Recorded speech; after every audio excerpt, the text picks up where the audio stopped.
Hello everyone, it's a day of Saraswati পুজো। তো আমরা দুপুর দুপুর বেরিয়ে পড়েছিলাম ঘুরতে, কারণ লাস্ট মিনিট প্ল্যান এটা।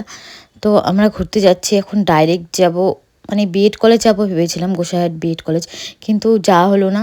তো ওখানে না গিয়ে আমরা ডাইরেক্ট শীতলকুচি চলে যাব। তো সেম ভাড়াতে যদি শীতলকুচি হয় তাহলে শীতলকুচি চলো। তারপর শীতলকুচি গিয়ে আমরা সর্বপ্রথম ঢুকেছি কলেজে।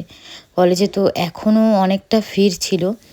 এই কলেজে আমরা অনেক বছর ধরে আসি। ইদানিং কলেজটা খুব সুন্দর করেছে, চারিদিকে এত সুন্দর গাছপালা, মানে একটু পার্ক পার্ক টাইপ করেছে।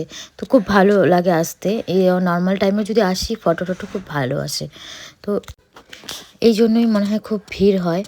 আমাদের হাই স্কুল মাঠে, গোসাইহাট হাই স্কুল মাঠে অনেকটা ভিড় হয়।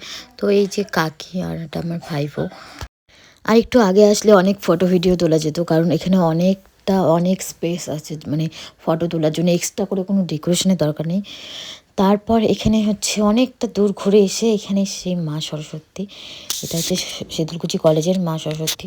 এবারে তোমরা দেখতে পারো কত সুন্দর হয়েছে মুখটা। এখানে এতটাই ভিড় যে আমরা, মানে একটা ফটো তোলার মতো জায়গা নেই, মনে হচ্ছে এটার জন্য একটা স্টুডিও। কেউ হয়তো প্রণাম করেছে কিনা সেটা ঠিক নেই। এই যে আমার মায়ের মুখ দেখো কত সুন্দর, আমার খুব ভালো লেগেছে ঠাকুরটা। আর এখানে একটু ফটো ভিডিও তোলা হচ্ছে। আর সানসেটের টাইমে একটা ব্যাপার আছে, সেই টাইমে একটু তোমার, মানে সানসেট টাইমে ফটোগুলো খুব সুন্দর আসে, সেটাই বলছি। এটা হলো কলেজের বাইরে একটা ঠাকুর। এইটাও সেখানেও সরস্বতী পূজা হয়, মানে গেটের পাশেই। এই ঠাকুরটা দেখে টেখে আমরা এই ক্যাফেতে চলে এসেছি।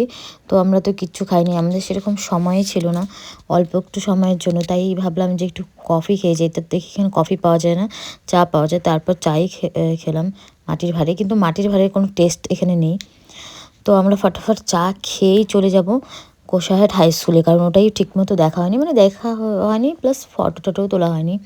তো এটা হলো গোসাইহাট হাই স্কুলের ঠাকুর। আর এই মূর্তি সূর্তি এগুলো সব নতুন হয়েছে। আর এখানেই সরস্বতী পূজাটা হয়েছে, অন্য সময় মাঠে হয়, এবার এখানেই স্টেজটাতেই, মানে মূর্তিগুলো সামনেই হয়েছে। স্বামী বিবেকানন্দ আর রবীন্দ্রনাথ ঠাকুরের মূর্তি এটা নতুন করেছে আমাদের হাই স্কুলে, সেটার সামনেই পুজো হয়েছে। এখনই বেরোয় পড়বো। তো এখানকার ঠাকুরটা তোমাদের দেখিয়ে দিচ্ছি।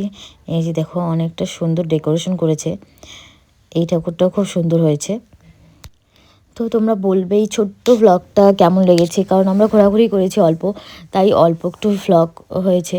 তো কেমন লেগেছে তোমরা অবশ্যই জানাবে। তো আমরা এখন এখান থেকে বেরিয়ে পড়বো বাড়ির দিকে। এখন আমরা চলে যাচ্ছি বাড়ি। আজকের এপিসোডে এতটুকুই, আমাদের সরস্বতী পুজো ঘোরা শেষ। ফাইনালি মাঠ থেকে বেরোলাম,